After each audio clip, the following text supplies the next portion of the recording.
We've looked at dividing by whole numbers. Now we're going to look at how to divide decimals by whole numbers. What happens is that sometimes you do not have an equal number of pieces in each group. So if we were to take these flowers and we were to try to divide them into 5 groups, let's see, we've got 1, 2, 3, 4, 5, 6, 7, 8, 9, 10, 11 times 2. There's 22. So if we were going to put them into 5 groups, that means that there would be 4 in each group. And we have these 2 left over. So what we have to do is we have to come up with a way to represent these 2 that are left over. And we're going to do that by using a decimal. Decimals are great ways to represent the part that's left over. When your dividend is a decimal, you can follow the rules for dividing whole numbers. So when the number you are dividing that you are breaking into groups is a decimal, you can just follow the same rules that we use for whole numbers. But we have to remember to keep our place values organized and bring the decimals straight up into the quotient.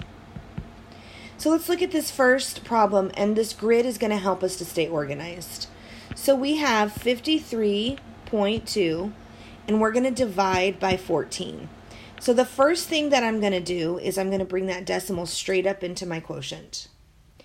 5 divided by 14 we can't do because it's smaller than 14. So I'm going to put that X there like we did before. Then I've got to look at 53 divided by 14. So let's work that out. Think about multiples of 14. And I know that I can go 3 times. 3 times 14 is 42. So then I'm going to subtract and I have 11. I'm going to go ahead and I'm just going to bring down that 2.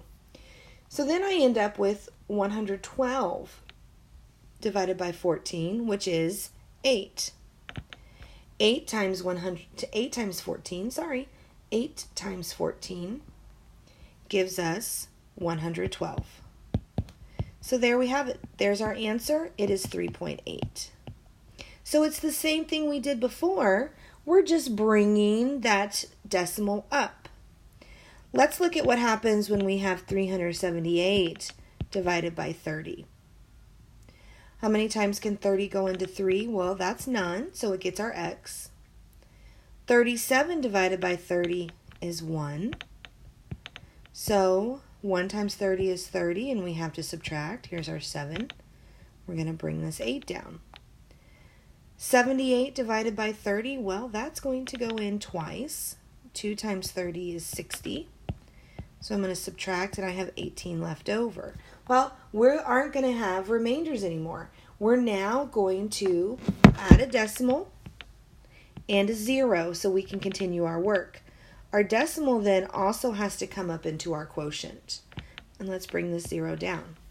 180 divided by 30 is going to be 6. 6 times 30 is exactly 180. So now we're left with nothing.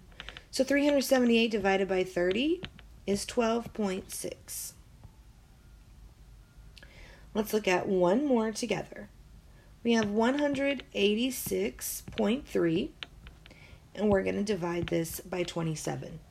First thing I'm going to do is I'm going to move that quotient up into that decimal up into my quotient, and then I'm going to start my work. 1 divided by 27, I cannot do that, so it gets an X. 18 divided by 27, I cannot do that, so it also gets an X. So now I'm going to look at 186 divided by 27, and that's going to be 6. 186 divided by 27 is 6. So now 6 times 27 gives me 162. And I'm going to subtract. So let's see, that would be 4. That would be 2. So then I have 243. So 243 divided by 27 is 9. And then that is exactly 243. So my answer is 6.9.